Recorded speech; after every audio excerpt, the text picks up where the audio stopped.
D'abord, j'aime pas beaucoup cette expression de discrimination positive parce que ça donne l'impression qu'on veut donner un avantage aux Noirs et aux Arabo-Berbères.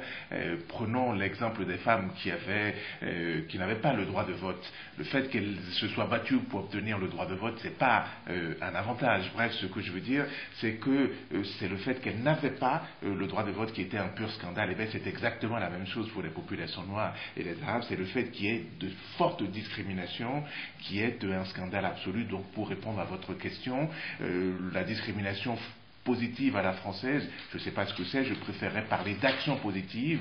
Ça veut dire, premièrement, qu'il faut montrer les discriminations qu'il y a et qu'après, il faut compenser ces discriminations-là.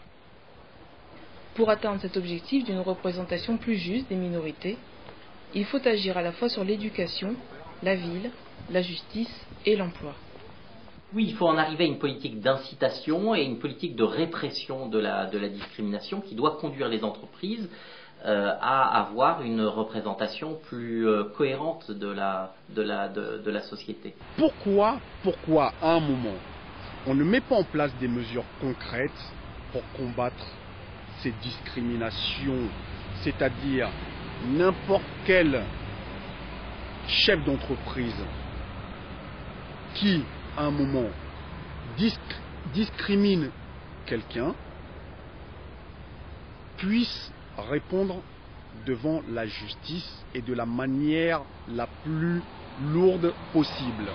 Rachida Dati a parlé, lors d'une visite au tribunal de Bobigny, de la création d'un pôle anti-discrimination dans tous les tribunaux. On attend la mise en œuvre avec impatience parce que c'est vrai que nos magistrats ne sont pas formés à la lutte contre les discriminations. Aux États-Unis, cette politique s'est traduite par l'amélioration de la condition des femmes et des minorités. En 1960, seuls 13% des Noirs appartenaient à la classe moyenne, contre 66% en 2000.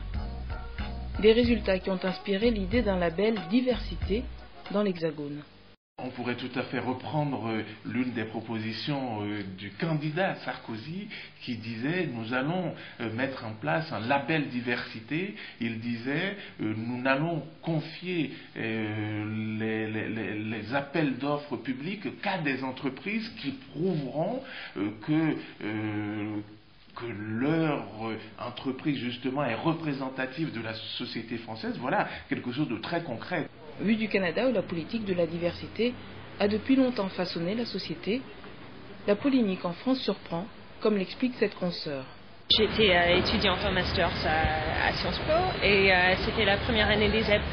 Et j'étais assez, venant du Canada, j'étais assez frappée par la controverse parce que les gens qui n'ont pas normalement la chance d'étudier dans un endroit comme ça, pour étudier, ça ne devrait pas être aussi choquant que ça l'était. Ce serait bien peut-être si on envoyait les cadres français en stage au Canada, voir que la diversité c'est super et c'est pas du tout...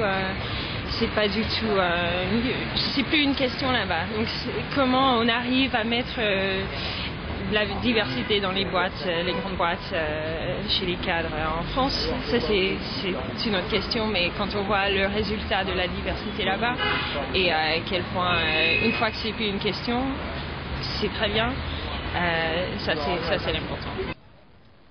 En France, la loi interdit tout fichier basé sur des critères ethniques. Un frein à la lutte contre les discriminations. C'est un peu même prématuré de parler des politiques de discrimination positive quand on ne permet pas les chiffres sur les différentes gens.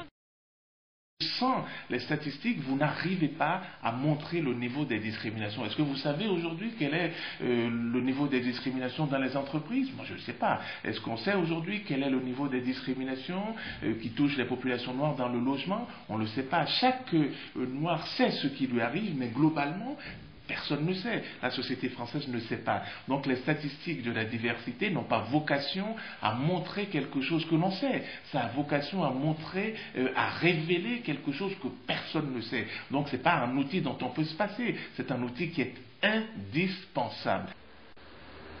La question de la diversité dans les entreprises et les administrations n'a fait l'objet d'aucune proposition de la part de Matignon.